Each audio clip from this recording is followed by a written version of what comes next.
Bonsoir. Si on fait une petite rétrospective de votre carrière, vous débutez comme barman, puis chef barman, vous occupez consécutivement les fonctions de directeur de la Rascasse, puis restaurant Lounge Zebra Square, avant de prendre la tête du Jimmy's. Est-ce que l'on peut dire de vous que vous êtes un self-made man, un autodidacte?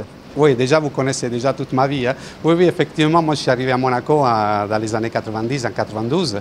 Et après, c'est vrai que j'ai fait mon petit chemin. Je me suis occupé aussi de l'ouverture du Beef Bar. Donc, le premier Beef Bar, c'est moi que j'ai ouvert avec le groupe Giraudy. Et après, c'est vrai que j'ai eu le grand honneur et plaisir d'être appelé ici au Jimmy's à gérer cette boîte mythique.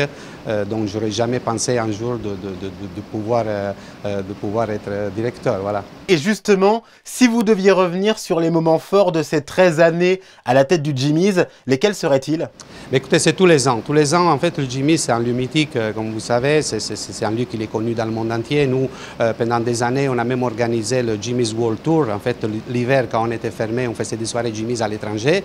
Et je peux vous assurer que n'importe où on allait dans le monde entier, on a fait beaucoup de dates. Tout le monde connaît le Jimmy's, tout le monde connaît le Jimmy's. Donc, j'étais un peu, au début, même choqué du fait qu'une boîte telle que le Jimmy's, elle est connue dans le monde entier. C'est pour moi un honneur d'être là. Après, c'est vrai que dans les années, tous les ans, ils sont différents, toutes les saisons, ils sont différents. On a eu beaucoup de people, on a eu beaucoup de gens, beaucoup de clients. C'est vrai que de dire tout ce qui s'est passé, ça va être très très long, mais au niveau d'expérience personnelle, c'est très enrichissant et très intéressant. Et puis, il y a le Covid qui a mis pas mal d'établissements à terre, mais pas le vôtre. Comment vous êtes-vous sorti de cette épreuve? Écoutez, c'est facile. On a, comme vous savez, le Jimmy's appartient à l'ASBM.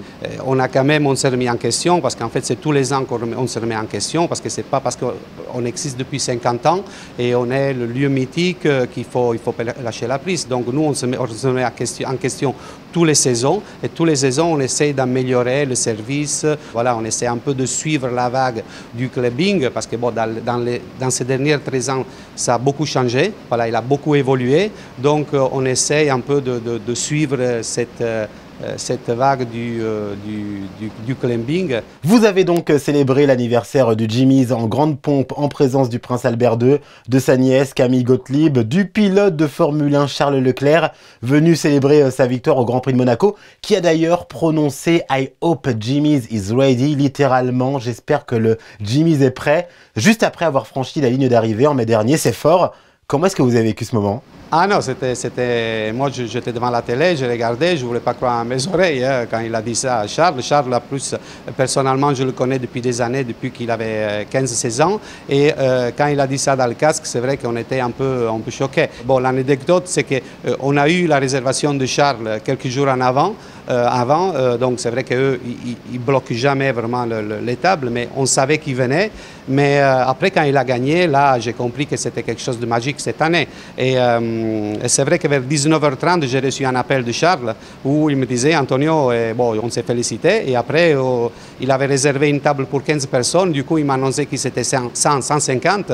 Donc là, on a dû tout changer, le layout du Jimmy's, pour pouvoir accueillir tous les invités de Charles. C'était un grand honneur, c'était un plaisir et c'était la fierté monégasque. Voilà. Et quel est le programme du Jimmy's cet été? Sur quel DJ pourrons-nous enflammer le dance floor?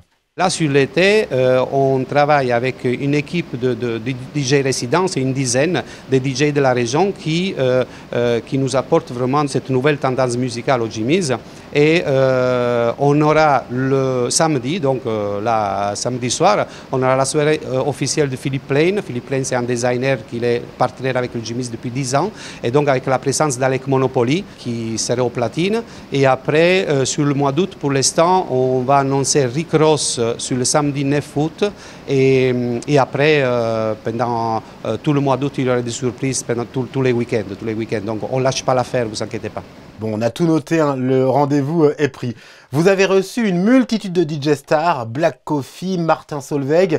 Quelle autre star rêveriez-vous de recevoir? On a eu même Bruno Mars une année au Jimmy's, donc on a eu vraiment des gros stars. Hein. C'est vrai que Black Coffee aujourd'hui, Blondish, c'est les DJ phares, c'est les DJ qui sont un peu de partout.